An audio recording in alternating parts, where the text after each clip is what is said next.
What's up, everyone? I'm Goosey with Mayor Higgy and Vibe Captain Maddie, welcoming you to the Black and Gold. This is HiBruiNation, the unofficial home of your Boston Bruins.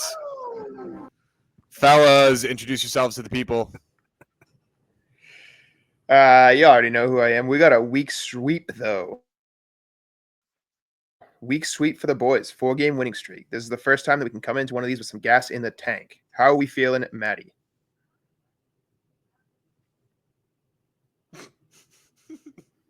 How are we feeling, Cam? I'm doing great, dude. A 3-0 week for the boys, just like Vogel and I drew it up on the board. What a week. We also got some topics. We're going to talk about our bear down breakdown. It's going to involve evaluating Joe Sacco's moderate, 8-game sample size. Matt Patra will do our normal roundup of the week itself, our big Bad Bruin, and we'll top it off with our outlook on the week ahead. Got some news. So Hampus Lindholm, it's still been announced that he's still weeks away. And Brad Marchand was suspended by George Garros for verbally manhandling Paul Bissonnette on TNT, I think it was, right? Yeah, yep. I would say I think for one of the few times of the season that it seems that the NHL media hits a home run, I truly was cracking up at the stupid segment they did. I think the best thing that they've had is getting Biz mixed into their broadcast. He finally adds some character and some humor to it. Yeah, I thought that was pretty funny. I'll give him a ton of credit. Biz had an unfortunate altercation with some what he called Irish travelers. I think it was. They were talking about it on I think Spit and Chicklets too. It sucks. I was actually in favor of Biz, dude. Did you ever hear about the altercation? Oh yeah, no, it was like it was almost like a picture perfect vigilante story. It was just like the dude stepped up for the wait staff at a restaurant that he's at all the time. Come to find out that these assholes had done the exact same thing at a golf course a few hours earlier. So not only did he step in, but you get the beautiful mug shots of them all after you got a couple licks in there. So yeah, it was actually a great story. I'm glad he's all right, but probably ended about as well as you could hope it would. And then being able to roll that into the riffing between him and Marchand was just perfect. Yeah, on Twitter he has not stopped posting about it. He hates he hates. I don't blame him. I don't know. I don't either. What a bunch of losers. I think he got clubbed in the back of the head, right? And when he finally came to or something like that, it was kind of that awkward element. So I don't know. It that poor guy. I felt bad for Biz, but it was good, lighthearted. Between him and Marchand, especially after the tripping of the hair and everything, else like that. Vogel, welcome back. Dude, thanks. I'm happy to be here. Mr. Vibe Captain and Man of the People. You looked like you were having some technical difficulties. So how we doing? I might have heard 3 words during that entire intro. My connection was so bad. That's fine. Welcome in, buddy. And his phone is down. It's back. We are here. We are good, buddy. Before we do the bear down breakdown, tell me how you're feeling.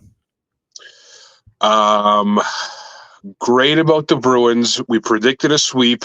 Great 3 games. Some of them, especially the Philly game, felt like it shouldn't have had to go to overtime, but it did. Got the 2 points anyway.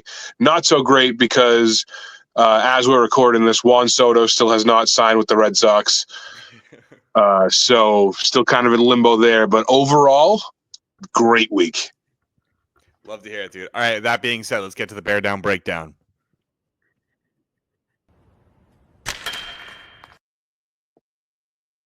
It's such a subtle slap shot that hits the ding. We should probably try and find a way to increase that volume. That's awesome. I love the sound effects.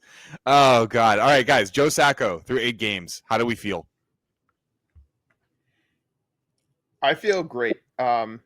It's not perfect. Never going to be. but he's making the types of changes that basically we had all been calling for. They're shooting the puck more. They're breaking the puck out of the zone quicker. They're everything's more up tempo, more on the rush, less delay, less cycle to death. Whether or not it's going to work, well, clearly it's has been working to an extent. He's not going to be able to turn shit into gold. He still has the team that he has, but I think that the changes that he's making is starting to make the most of what we do have, and I think that we're getting to see that in 1, wins, and 2, more entertaining hockey to watch. Yeah, I don't know about you the guys, biggest thing but that we this has been so much were more looking fun. for, the biggest thing we were looking for was consistency before, right? You know, the team was hot one day and ice cold the next. The lines kept getting mixed up, which was Montgomery's, you know, that was like his thing. Whenever things weren't going according to plan, he would just change everybody around. It was tough to build chemistry. And now that the guys have, the team has been playing better, and there really isn't a need to shake up any of the lines, and things have been much more consistent. And that goes with their play too. Their play has been much more consistent as well. What, this is the Bruins' first 4-game win streak, right? Of the Yes. season. Yeah, Yes. they finally got that, you know, demon off their shoulder, or the chip off their shoulder, like, you know, yesterday. It was a comeback win. I mean, I think every game this week actually was a comeback win in some capacity. Like, they did not score first, I think, in any of the games. I don't think they scored first against the Red Wings, or the Blackhawks or the Flyers. I don't think they did. Correct me if I'm wrong, but that's kind No, of I think you're right. I think they were technically come from behind wins, even if it was like a goal, they did not score first in any game. Yeah. So, I mean, that's good. That shows resiliency. I think that's something that the team needed. They've been scoring in the third period, which is something that the team needed. I mean, they needed to score I think 2 in the third yesterday. They were down 3-1, I think it was, going into the third. So, yeah, they needed to score that. So they're starting to find their legs. They're starting to get hopeful. Joe Sacco's been good. I didn't want to say the team looked instantly better than they were under Montgomery, and I'm pretty sure you guys can agree with me on this, because everyone's just like, oh my God, after the first game, they're playing so much better than they were than with Montgomery. Yeah, have you ever heard of like the coach firing bump? Yeah, it's definitely, you're always going to get that kick in the ass, or you would hope that you get the kick in the ass, but I think anybody would be foolish to expect things to change overnight for the team. But I do think that we're starting to see the changes pay off. Yeah, I think so. I mean, you need to give it a decent sample size. So, and I think the majority of the teams that they played under Sacco are not playoff teams. So we need to see this coming in on Tuesday and this week. I mean, I think all 3 of your games this week are against playoff teams. Yeah, this week is going to be much more of a better indicator of how you kind of compare to better teams. You're not playing the shit bum Blackhawks. You're not playing, sorry, Alex, the shit bum Flyers. I'm not sorry. Yeah, I mean, you're playing teams that are probably, if they have been, if not still, the best on paper, the best team in the league in the Jets. I believe then it is, what is the Kraken and the Canucks after that? I mean, yep. I don't know too much about the Kraken and where they stand and where they are projected to be this year, but the Canucks are a playoff team. The Jets are a playoff team. So I'm interested to see if they can keep this, full head of steam going into next week and see where it goes. And I think the biggest difference that we've seen, Cam, in 2 of the stats that you highlighted in the breakdown for this week is the huge drop in the goals against per game and the huge jump that we've seen in the penalty kill. Those were 2 things that were so uncharacteristic for this organization. And it's a small sample size against less than stellar opponents, but 95% effective penalty kill rating and down to a 1.88 goals against average under Sacco's tenure. That's absolutely a positive regression back to what you expect out of this organization. And that's a huge change. And that's a huge factor in why we're actually seeing some wins get stacked up. Shots per game too, 30. We're at about 30. Like, I think the official was like 29.6, but I'm going to work with whole numbers because you can't have 0.6 of a shot. So, like, you know what I mean? Like, maybe you can. Huh? Maybe that's all you have is 0.6 of a shot. Hey, listen, to join the NHL, it's more of like 1/1 millionth of a shot.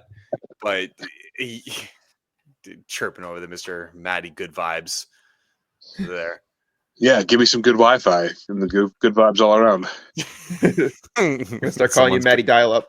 Yeah, Dude, I bought this new Wi-Fi too. I'm gonna have to go out and buy new Wi-Fi. He's gonna go out and buy newer Wi-Fi? Wi-Fi. Yeah, he's gonna go out and buy newer Wi-Fi. He's Yeah, ridiculous. if anybody dude. out there knows any good Wi-Fi, because mine is just so bad. What do you even use? This I gotta know. Like you probably use Verizon. He's on Starlink. It's T-Mobile now. I got T-Mobile Wi-Fi. Oh God, that's like. Have you ever heard like the Linksys Wi-Fi like that? That's probably like No. garbage. Like what No, Walmart the uses. T-Mobile's been good. The T-Mobile's been good. It's not that expensive. It's not bad for what I use it for. I don't know. I just turned my computer on today and it's been ass. Like I said, I heard maybe 6 words of that intro. It also froze him. If you guys were watching at a perfect opportunity where he had a perfect pouty face on for like a split second there, like froze. But that wasn't frozen. That was just my face. Oh, okay. You're a handsome bastard. Don't sell yourself too short, buddy. So just let me have internet. Hey, it's a free country. We'll let you have whatever you want, buddy. You know what? You know what we can't have though? Power play goals. Can't have power play goals. Yeah, well, you can't have everything, right, Cam? No, I want everything. Take what you can get, you know. Well, yeah. If it's between me having Wi-Fi and scoring on the power play, I think I would give up the Wi-Fi just for a couple. Just for a couple. We got one. I've wrote you guys letters. What do you want? More than one? No, kinda. I think it's been better. I think the power play has been better. It's at least been threatening, which it just wasn't at all for most of the season. Just watching them pass the puck in circles and then try to force it over to Pastrnak. It's like it was the most predictable thing ever. They're at least now working the puck down low, getting it out front, and trying to let things happen. And I think they're due to break through. I think it'll start to work. I still don't think it's a good power play, and I don't think it's going to be a good power play. I just don't think that we have the talent for it. But I think that it should improve. Like the laws of regression say that it'll have to get better than the worst in the league. So you want to know why we don't have the talent for it? It's because all the talent for it is locked down in Providence. Like that's literally why we don't have that. Don't give me a Fabian Lysell rant. No, I was at the Providence Bruins game today, and you know what? I watched him skate. He just did not look good, man. I don't know. I think whenever I go there, are you changing your tune? Dude, I don't know. Like every time I go there, it must just be I bring bad luck or I just catch him having a not so great game. But he just hangs around. He doesn't really get involved. It's kind of disappointing. You see his speed. And, like, you know, I'm still high on Fabian Lysell only because, like, you know, you need to give him a chance or otherwise you just need to get rid of him and like, you know, get some value while he's still young. Otherwise, you're doing yourself and him a disservice. I don't know. He's not. I don't think he looks like he's benefiting in this program. But, you know, Patra is. So you know, what are you gonna do? Let's pivot to him. So go after like this last thing on Joe Sacco is that he's 8-2. I'm sorry, 6-2, not 8-2. He's 6-2, 4-game win streak right now. You're going into next week with a couple of tough opponents. I think he's you know kept the players accountable. I think you guys would agree with that. The players seem to have responded to Jim's firing, and I don't think it's necessarily because of Jim's firing that they're playing better. I think. Or it was because of Jim Montgomery, but, you know, they needed a wake-up call, and that was the unfortunate piece to it, and Sacco reeled them in. What do you guys think for the final thoughts on Joe Sacco? I definitely think that's part of it. I think it was just the message being tuned out. I think there was a lot of noise surrounding the whole Montgomery situation with the no contract, and obviously I'm sure the rumors have to get through where everybody was at least somewhat aware of the fact that they tried to have negotiations for an extension, didn't get there, so then everybody's sort of stuck in limbo, and then it was almost like a malaise going in. He gets fired. It's like, oh shit, now it's time to start waking up. The change that was going to happen happened. There's nothing else coming, so it's time to get moving. He's also been with the team 10 years, we said, since 2014. Yeah. Yep. So, you know, he's been with with some of these guys for a long time. He's dealt with young guys on the team, older, past young guys, but he's dealt with the young players and even the veteran players in this organization for a while now. So he kind of knows the ins and outs of how they work, probably better than a head coach, because at least from what I have, experienced or would assume at that level, the assistant coaches might have a better, personal relationship with the players than the head coach might. So maybe he can just, he knows how to, I don't want to say relate to them more, but he might know how to, get through to them more and, get his points across. And a lot of them are probably buddy with him, especially the older guys in the team who have been around him for a long time. Sure. I mean, he survived three coaching changes. He survived Julian, he survived Cassidy, and now then he survived Montgomery. So there's got to be something there that they clearly like. I mean, and there's got to be a response. So I agree with that wholeheartedly. All right, the talent down in Providence and Matt Patra. He over the last 4 games has been absolutely stellar. So he's played 11 games down in Providence. Out of those 11 games, he has scored 10 points. 7 of those 10 points have come in the last 4, and he has a +5 overall in the last 4 games. Do the Bruins take a glance at that and say that he spent enough time down there to ramp up, or do we think that he gets some more ramp up time down there? Because I can also tell you what I thought of him tonight, as I believe he got a goal and an assist in tonight's Providence game against the Shitberg Penguins affiliate team. The Wilkes-Barre Scranton Penguins? Yep. Bums. They're bums. I don't know why I said it like that. I just know where they're from. They're goons, dude. They're freaking goons. Like, they're just a bunch of freaking pansies. Dude, Rutger McGroarty was there. I chirped that man so hard, on the ice, because he's such a bum. He was traded by Winnipeg, and he came into Pittsburgh, and then it basically immediately got sent down. And I'm just like, I didn't even notice until towards the second period. I'm like, holy crap, that's Rutger McGroarty. So I started chirping the crap out of him. And I don't know if you guys have been to the Amica Pavilion, but your voice comes back to you. So he definitely heard me. I'm out on the Amica Pavilion. Bring back the dunk. Yeah, it's the dunk. It will forever be the dunk. All right. So you guys have been to the dunk. So clearly you guys know that the everything travels back to you. Like, that is a small rink. Yeah. You can hear yourself. Oh yeah. So Patra is a weird situation, though. Personally, I don't think I thought it was a weird move sending him down anyway. But now, even with him on a tear right now, I mean, let me ask you, Kyle, who do you send? You bring him back up. Who's going back down? Well, you got McLaughlin up now, which I think people would argue was why was he up over Patra to begin with? But you're also you're not trying too hard to get Johnson in the lineup recently, so it's just I guess I don't necessarily care. But obviously McLaughlin is probably the easiest one to swap in and out.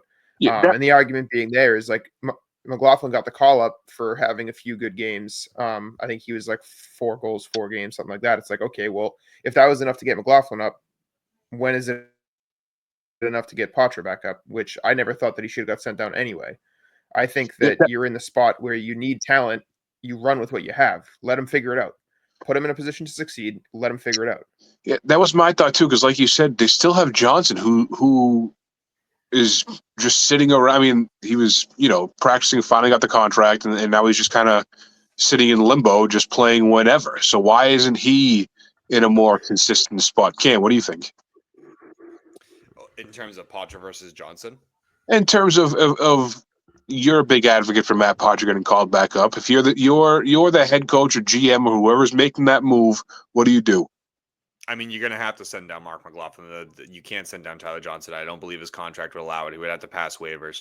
No. I'm not saying Johnson specifically, but is it, is it geeky? Is it, I mean, who would I put in place? There's a lot of questions being thrown at me. So if I was the head coach, if I was the head coach, I mean, Geeky's going to stay in the lineup. I would actually reunite now that Geeky's got got going again, I would reunite Trent, Patra, and Geeky. That third line last year was pretty stellar. Now, where does that leave the likes of Tyler Johnson and maybe Cole Koepke? I think you could put Tyler Johnson on the fourth line. You could try and stretch him up to the second line. But right now, Brazeau, I think, has earned that spot. So I'm going to keep my mouth shut on that. I think he's done a decent job. But, like, do you put Coyle back at the 2C, or do you put him at the right wing, keep Zacha at center, and then move Brazeau to the left? There's a couple options. Do you also put Tyler Johnson on the left? Because he's also, I believe, a left-handed shot, if I'm not mistaken. And I probably am mistaken. But there's options. And I think what scares me the most with that is don't give these coaches too many options, because you saw what it did with Jim Montgomery. I think you want to have an idea in your head of where you want these players to play, to develop, and then play them there for at least a period of time. So I think there is some hesitation to call him up because of that. So it begs the question. I don't think he should be in Providence. I think that this was to get him ramped up to game speed. And I'll say, in the beginning of the game, he looked like tonight in Providence, he looked a little sluggish. He looked like he needed the ramp up. Like, just looking at him playing against some other AHLers, and that Pittsburgh team or wherever the hell they're from, the Baby Penguins or the whatever, they're really not that great. So I don't know. There's multiple options, but you got to know where to put them. He was probably sluggish because it's called the Amica Pavilion. I mean, how stupid is that? You rename that the Dunkin' Donuts Center, and he comes out flying. It's hard to get fired up to play at the Amica. Yeah, you want to know something funny? So when I was at the game, like, they have a chuck-a-puck at the end of the second intermission pretty much every game. So it turns out my mother won the full grand prize. So that was absolutely wild. She did not chuck a single puck. Mom. Yeah, no, like she handed, like, me, my cousin, and my sister, like, two pucks each, and whatever. And so she gets a text message, and she's just like, "Hey, you won a prize." And we thought we were like, "Oh, we probably like one of the, like, 4 set of tickets or something." Yeah, whatever. And so we go, like, they gave me a team signed stick. They gave us, like, a bag of stuff. And like, they're just like, "Oh yeah, you guys are also gonna get emails and stuff." So that was pretty cool. So I forgot where I was going with that. Hell yeah. Yeah, dude, it's great. Just a humble brag, it sounds like. Just a humble brag. I just wanted to brag, guys.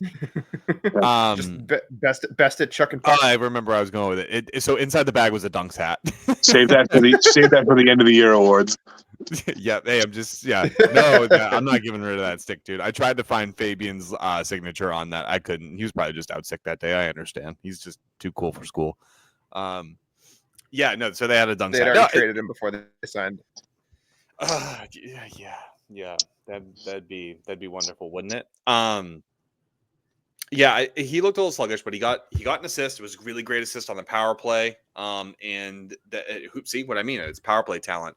And then he gets another goal. A nice shot from inside of the hash marks. So it looks like he's ramping up, and he's ramping up quick. So I gotta get down. What does it seem to a Providence Bruins game? What was that? Years.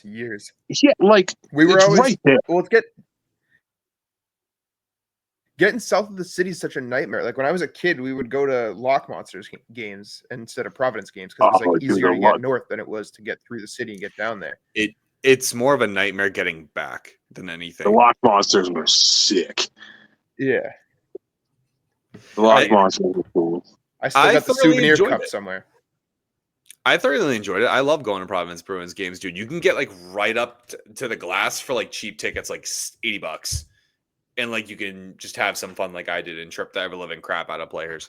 All right, we got a vlog coming soon. Cam is buying the boys Providence tickets. Cam's doing what now? Not to get totally derailed. Not to get totally derailed, but apparently the boys are going. Yeah, well, Cam's paying our way there. He's going to get us locker room passes, on the glass, media credentials, all that. Where I was going with it, because we were talking about Lock Monsters.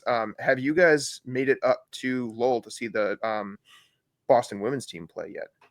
We went out WHL, last no. season. We haven't made it up for this season. They just kicked off a couple weeks ago, but it That's was actually a sweet. great product, and they filled it. Yeah, they had basically a full house. So if you want to get some more hockey in your life, it was also a I've seen some games on TV and some clips. I mean, it doesn't look bad. I mean, we went to the fan fest up at Tsongas Arena before the season started. They had a table there, so we were talking to. I don't know if they were. I don't think they were players. I think they were just kind of representatives of the team. But I think that what they're building up there is awesome. You know, I think that whole league is doing. Yeah, the whole league is doing fantastic. Unfortunately, Boston, whoever hasn't been paying attention, Boston lost in the finals last year. But pretty good team. So hopefully they can make a run for it again this year. Scrappy, dude. I like it. No, I watched one game. And I love it, dude. I love any and all hockey, and seeing what that team is also doing for the community around them is just spectacular. So kudos to the fine women that are absolutely playing their hearts out there and also doing the best that they can for the community, around the Boston area. So I think we should go. We're gonna vlog it. We're gonna do all of it. Cam's gonna buy those tickets too. Yeah, I'm buying everything. That's great. I might as well just buy he's paying our way there. We'll get media credentials for that too. Yeah. Vogel's on the media credentials. He's already applied. Book Hillary Knight. Yeah. Did you say book Hillary Knight? Yeah. I wish, buddy. I wish. If she ever commented, it was just like, "Oh, I watch your or listen to your pod." That would be it for me. That would be the best freaking day ever.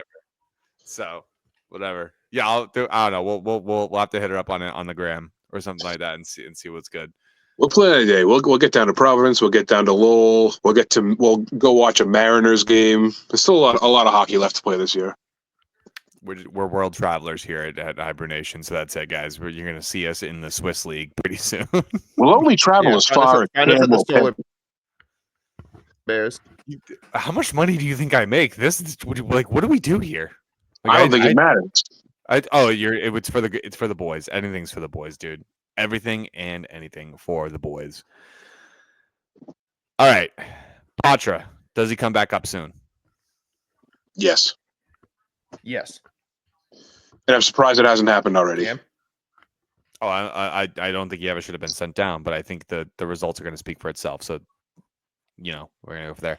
All right, boys, let's lead us into the weekly recap. So let's talk about it. We had 3 games this week. We had the Red Wings at home. I went to that game. And then we had the Blackhawks in Chicago the following night.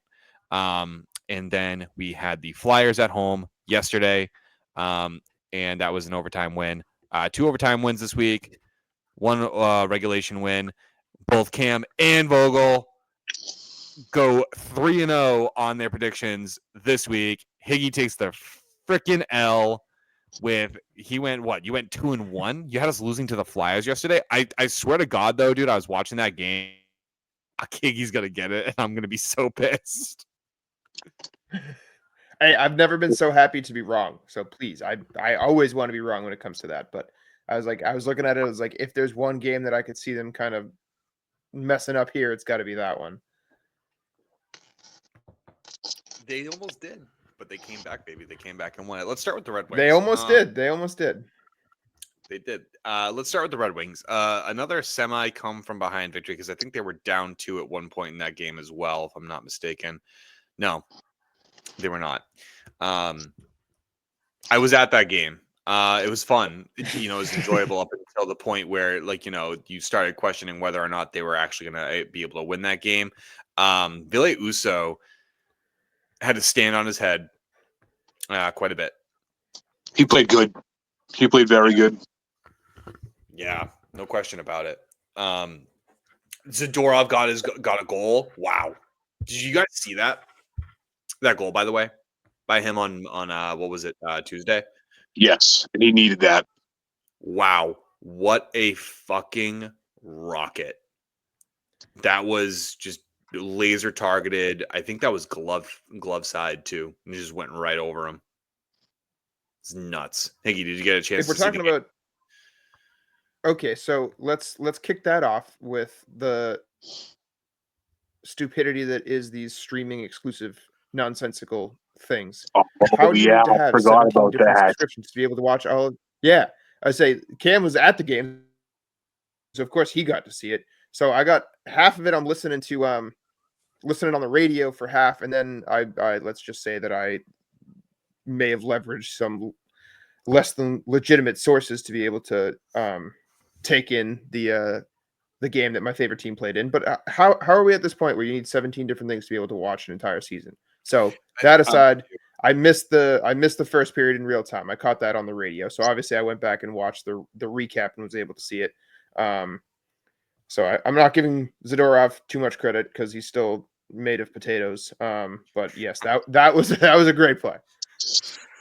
He did. Well, then he got a penalty, I believe, that game too. That just he just makes me freak out. Like I just you just can't help but scream at the guy. I just don't even know how to describe it. Like I think it was it was the game. He took 3 actually. Yeah, in this whole week, did he not? No, 3 in that game. He got. Oh my, yeah. Well, what irritated me most, and I can't remember, I think it was the Detroit game where he talked about diving, and I think it was the Detroit game, because he cross-checked a player down too, or he hit a player down.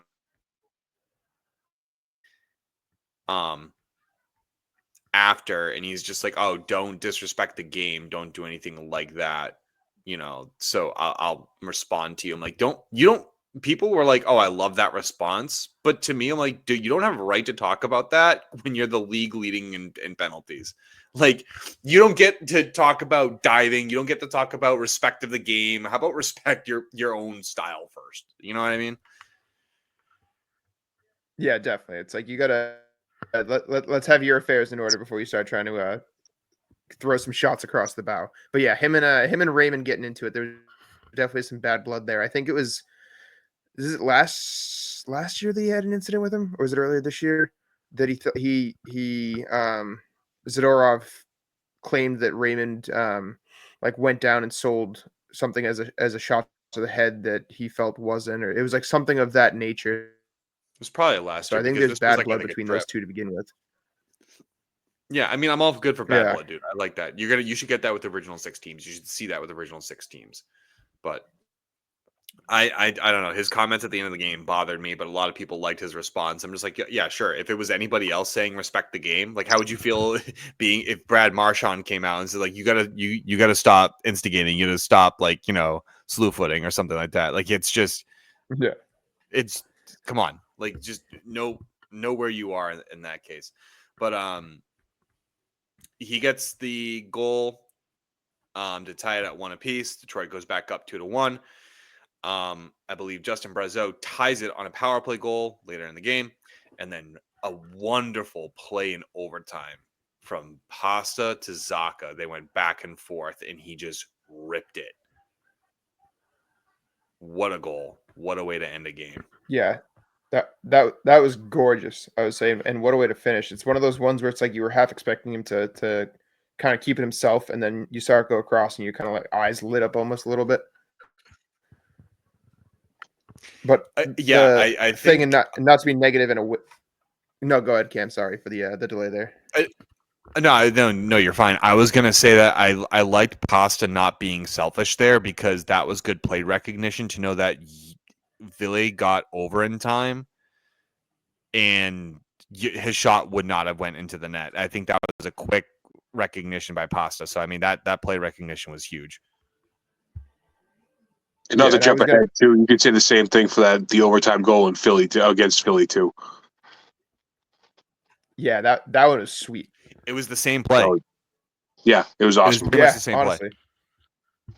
And it just furthers the chemistry between those two. So it's kind of funky that they have them bouncing on different lines right now. But it's like those two clearly know where each other are at. Yeah, no, I think they played because I think they're both from the Czech Republic, correct? Yeah, I think so, right? Or Czechia, whatever they call it now.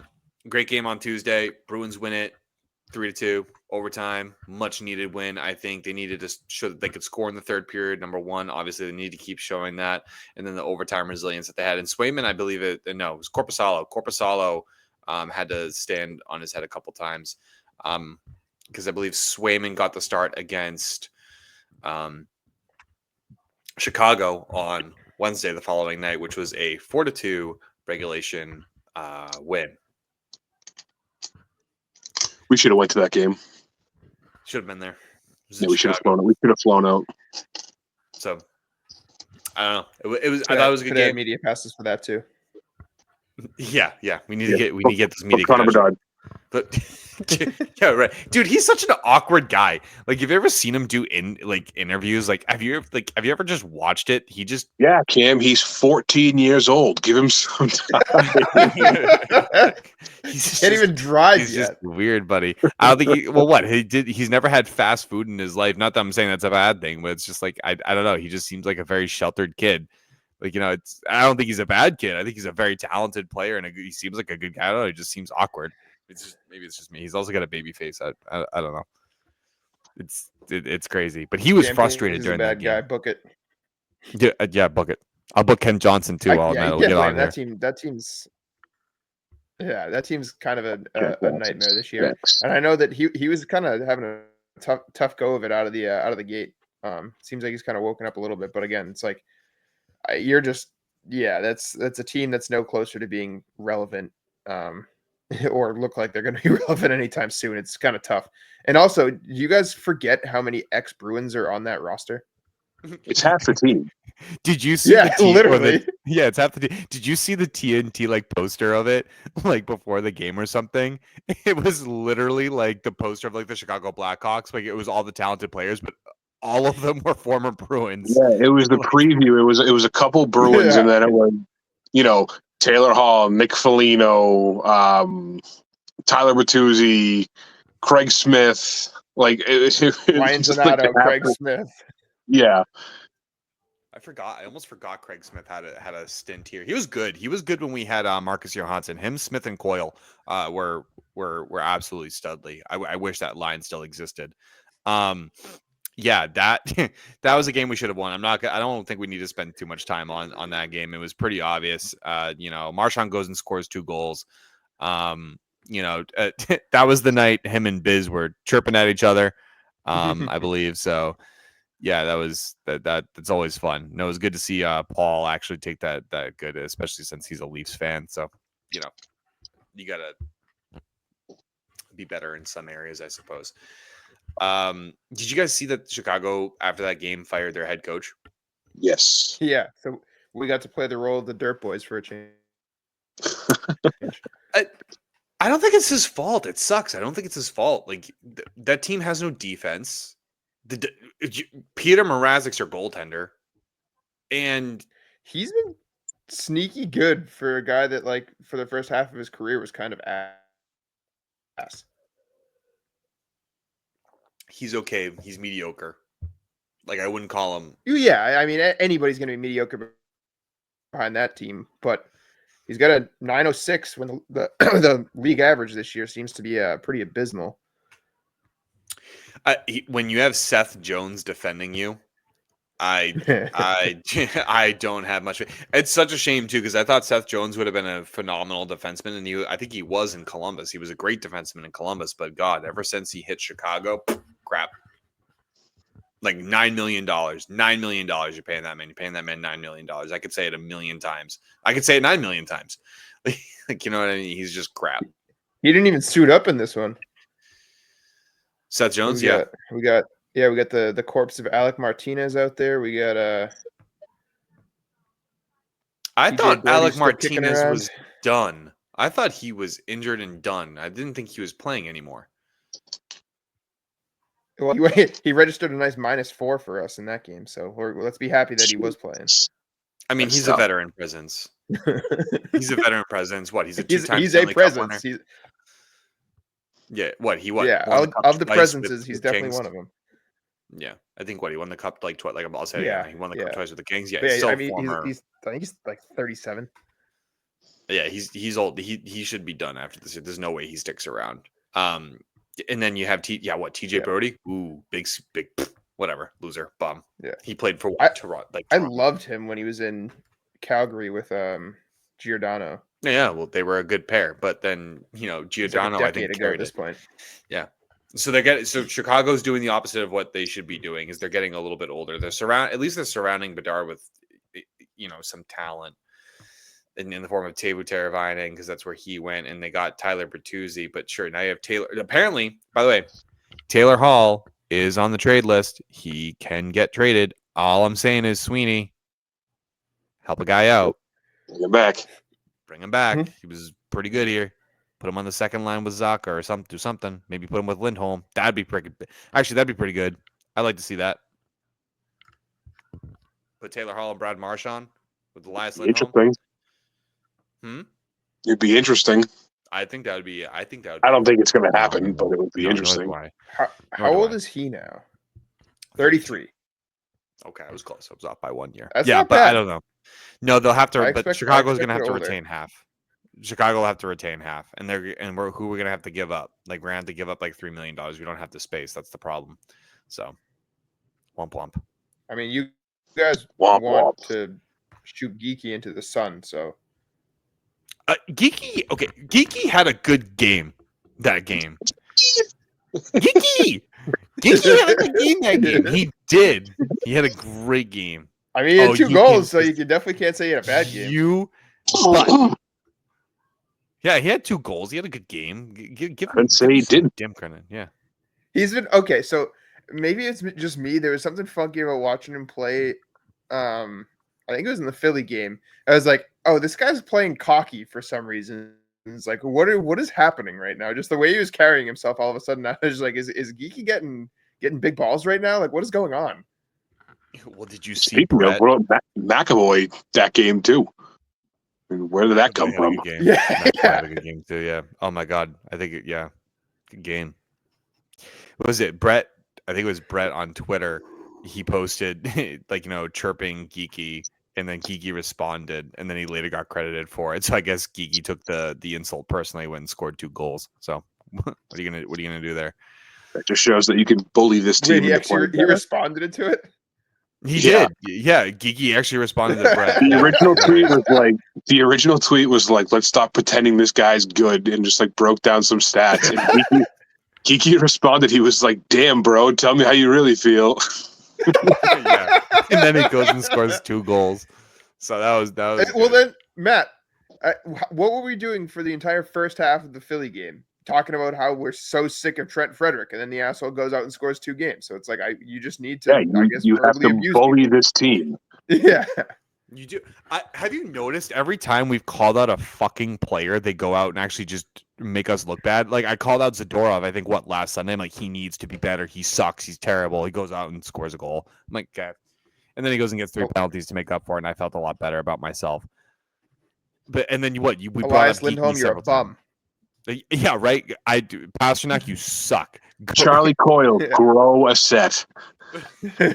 Like, just chirp it every time. I think if we go back and look at it, every player we've called out that week, they've done something good, or they've produced in a couple fashions.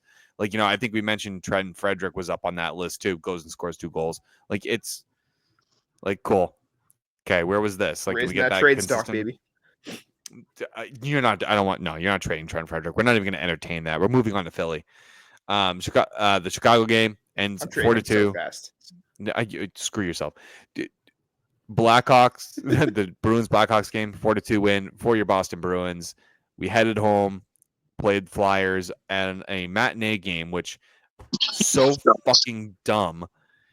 1 o'clock. Don't get me going. I trust me. I know. I'm with you. It's stupid. I almost fell asleep watching it because I was up the night prior doing activities. 4-3 overtime win, comeback victory for the boys. Comeback came in the 3rd period. Philadelphia got off to a quick start in the 1st period. Went up 2-0. 2nd period, I think, ended 3-1. Each team scoring a goal, and then the 3rd period, the Bruins just all game, I think, were the better team. They looked like the better team. The refs might have helped them out a little bit. I'm not going to lie. Some of the stuff I thought was questionable. No, I think the ref bullshit is being blown out of proportion, especially in that game. Fucking Tortorella's a baby. You want to go say that to Torts' absolutely. face? Go say that to he Torts' really face. is. He really is. The two biggest things that I saw people complaining about on Twitter after was the trip on Pasternak, which the guy's stick was in his skates and he stepped on it. That's very obvious. And was it the low right? Or was it a trip or a slash or something like that? Yeah, When you get your stick in the wrong in the wrong, in a tough spot, and it's going to throw somebody off their balance. I mean, the refs have not been perfect, and I will not defend them and say that it doesn't have to be better. But come on with the diving comments. I mean, that's bullshit. You want to make a diving comment like that? What about your fucking golden boy there, Michkov? I said this. Gets touched by McAvoy and throws his legs out behind him. Fuck you. Alex literally went off and he just goes, "Come on, Cam. He got two-handed. He got slashed in the legs." I'm like, buddy, I skate every freaking Sunday and I've gotten two hands slashed at my legs and I skate through it. Like, these are NHL professionals. You can look at the way his legs kicked out. It doesn't matter. He jumped. Yeah, he tucked him. Blow me. Like, the refereeing has been a problem in the league periodically here and there. I don't. It's far from perfect. I don't think it's really that. I don't think it's anything stellar. But come on, anytime there's a bad game or a bad call, you're gonna say, "Oh, the refs are in the whatever team's back pocket," or the refs are calling. Come on.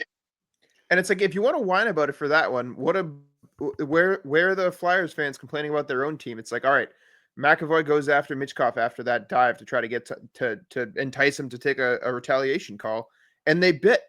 It's like, so McAvoy was smart enough to get them to bite for the retaliation. It's like, you could have had the power play there, but you guys were too dumb, and you had to go play hero ball. Was it Owen Tippett came in and kind of like tried to blindside McAvoy to pull him off of Michkov there? And then they try to make fun of McAvoy. Forfeited the power play. And then they try to make fun of it's like, no, dude. he did exactly what you're supposed to do, and you guys bit for it. Yeah, like, Jesus Christ, like Owen Tippett's our hero, and then they call McAvoy a bitch for jumping Michkov. I'm like, okay, whatever. Like, McAvoy thought it was a dive. I don't think McAvoy was gonna go kill Michkov. Also, Michkov, he was trying to get him to see how he went down. Like, did you see after that, like that little nudge by McAvoy? Michkov sold that. Come on. Like, come on, grow the fuck up. It's just the refs have not been great by any stretch of the imagination this year. But anytime there's a bad game, that's everyone's first reaction. Come on, I mean seriously. Let's use our heads here. All I'm saying is what it looks like on paper. That's all I'm saying. What it looks like on paper. The Bruins still only scored one power play goal that entire fucking game. So it didn't matter. So I have to tell you that. So it really did not matter. Trent Frederick got 2 goals that game. One on even strength, one on the power play. Both were scored in the exact same fashion through the 5-hole of Kolosov. Brad Marchand gets the game tire through the 5-hole of Kolosov. I think there was a trend that game. You know what I mean? Like, and I'm going to give Kolosov credit. I think we should. He was awesome for Philadelphia. There's no question. He had a good game. He kept him in the game. I do think that the Bruins made him look better than he actually is. But I mean, I don't want to take anything away. He did have a really good game. It was one of the things too. Is I forget which goal it was. But there was one goal where the puck came in, rebound bounced out. He dropped down. He's trying to look for it, finding the puck. The puck's behind him, and he's still looking for it. They were asking Raycroft about it, basically saying, a guy, I think he's only like 6'1", where Fedotov's like 6'9" or something stupid like that. Asking Raycroft, how hard is it for a guy that size to see the puck through a crowd like that? And Raycroft's like, it's basically impossible. He's like, you're just doing your best to guess where it's at. So it's just like, there are some of them where it's like, we're doing such a good job keeping traffic in front of the net now that you are making an impact on whether or not these guys can make saves. It's like, if you can get in the lanes, get some screens in place, it's like good things are going to happen.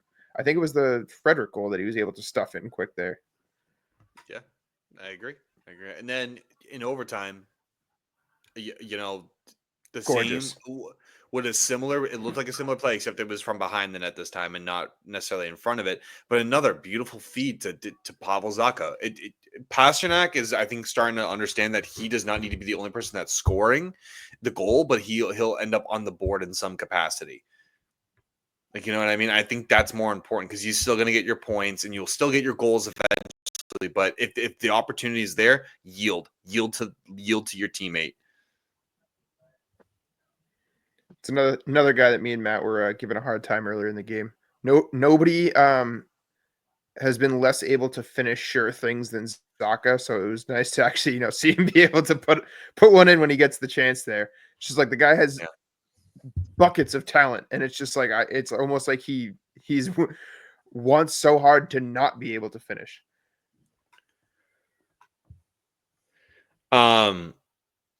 Yeah, I agree with that. That got ejected into the ether. A good. Oh my God, he'll be back. I'm sure he's continuing his issues. He's probably going to buy new Wi-Fi. In all honesty, now I think overall though a phenomenal game in Philly. Another comeback victory that they needed to have. We needed to see it. It increased their believability. Justin Brazeau, Mason Lowry, also big contributors in that game. It just seems like things are starting to fall into place for those guys as well. And you start to see that you're starting to see that form, or them to return to form. A little surprised, like Jordan Osterley, I think is how his name is pronounced. He's been paired with McAvoy. I like that because I don't think Zadorov should be anywhere near McAvoy. And that pair has done pretty well. Yeah, I got no complaints against him. He's playing smart. He's playing more defensive. I think there was a play in the game where McAvoy kind of chipped it like a little bit across, like for a blue line to blue line play. I'm sorry, like a defenseman to defenseman play, but it kind of was a little too far ahead of Osterley, and the Flyers were going towards it, and Osterley, rather than risk an odd man rush, started backpedaling. So I think that to me is like, that's showing that you want to protect your goaltender. I don't know. Good game out of Philadelphia. Welcome back, Mr. Man of the People, Mr. Good Vibe, the captain. Yeah, you asked me a question and it threw me all off. I tried to get it's a whole thing. Today's not my day. It's okay. We know you're going to come back 1,000 times better than ever in the next episode. But Vogel, do you have any final thoughts? Did we get to the Flyers game? Well, we're still there. Do you have any final thoughts on it? Yeah, fuck them. Bruins win 4-3. Yeah, suck it, Alex. All right, guys, that's the end of the weekly wrap up. We're gonna go right into the big bad Bruin.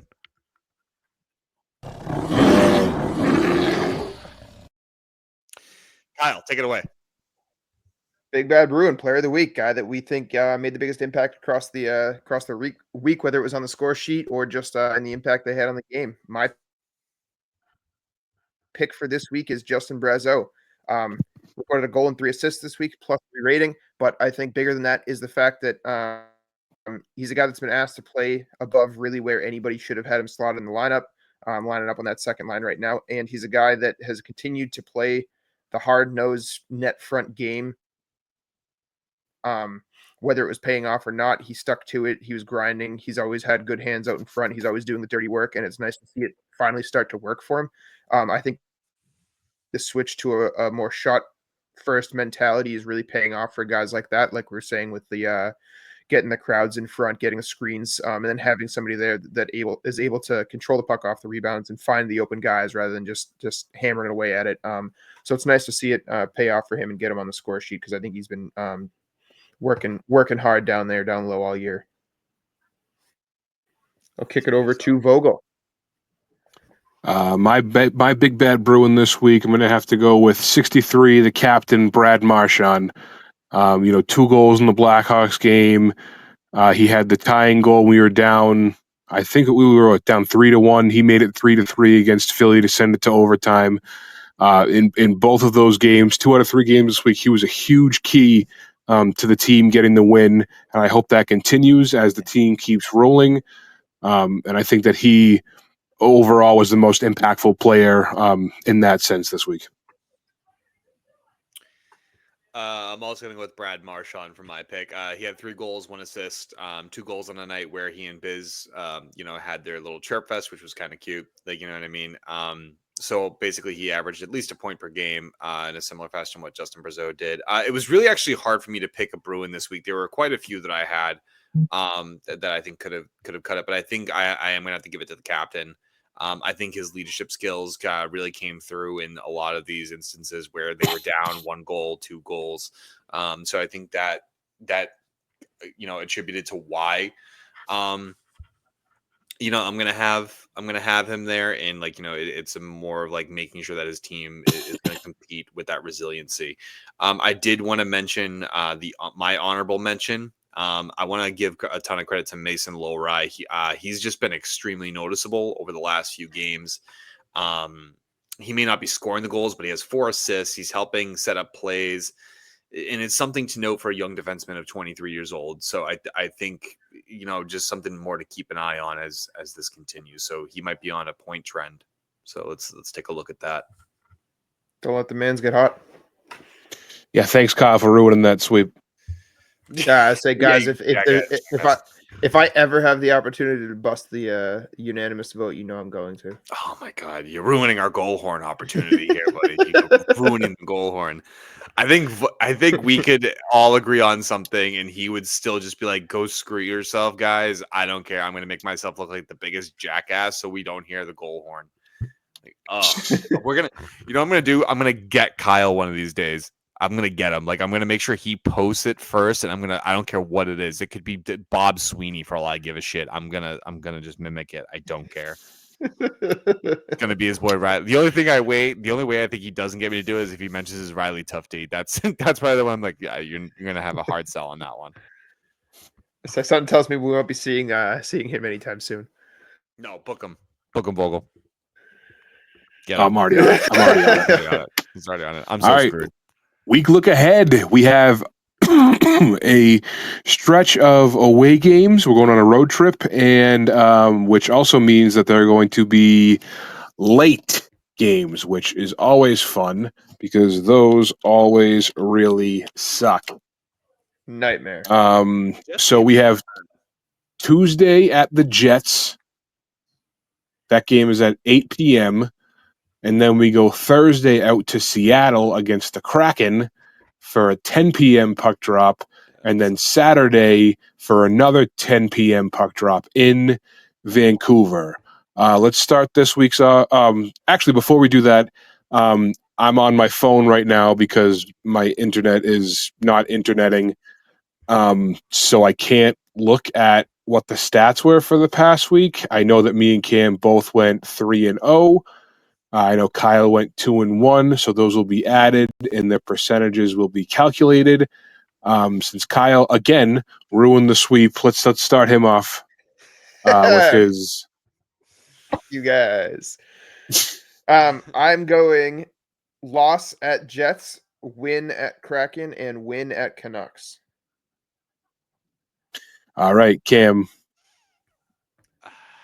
I'm going loss to the Jets, win at the Kraken, loss at the Canucks. You gotta be shitting me. Go ahead, finish that. However, I did almost put the Canucks as a win until I realized Thatcher Demko is back. I think they're gonna have a really hard time beating him. You gotta be shitting me. I have the Jets as a loss, the Kraken as a win, and the Canucks as a loss. So thanks, Kyle. Damn it, Kyle. Yet again, fucking for ruining our sweep. I'm gonna get a clip of a South Park episode of them just roasting Kyle, and then we're gonna do that every single time you screw us up. It's gonna be like, God damn it, Kyle. That'll be our one. And we lost him again. He is gone. The man of the people himself. He's probably, I bet you anything, he's pounding air right now, just being like, fuck this. I'm so out of here. I man of the people. He keeps coming back. He keeps logging back. Coming back. He's always coming back. There he is. He's back. The man. There he is. Dude, I'm gonna lose my mind.